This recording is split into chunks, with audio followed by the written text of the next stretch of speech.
কিন্তু আজকে আমি এত ভাগ্যবান যে আজকে সে গেট খোলার সাথে সাথে আমি সালাম দিছি। এই গুলশান পার্টি অফিসে এসেছি শুধু তাকে দেখার জন্য, দূর থেকে দেখব। তো ভাগ্য আমার এত ভালো যে 2 দিন আমি দেখেছি, একদম সরাসরি কথা বলছি আয়নার থেকে। কিন্তু আজকে আমি এত ভাগ্যবান যে আজকে সে গেট খোলার সাথে সাথে আমি সালাম দিছি, আমাকে ডাক দিছে এবং বলছে আমাকে, জি ভাইয়া কিছু বলবা? আমি বলছি যে ভাই আমি আপনার জন্য একটা উপহার আনছি। বলে দাও। পরে আমি এইটা দিছি, সে পকেট ঢুকেছে, তারপর আমাকে বলছে ধন্যবাদ।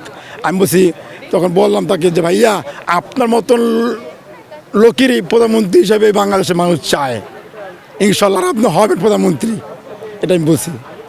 তখন আমাকে যখন ধন্যবাদ দিছে তখন বলছে যে ঠিক আছে তুমি চালিয়ে যাও, ইনশাল্লাহ তোমার সংসারের সব কিছু আমি দেখবো ইনশাল্লাহ।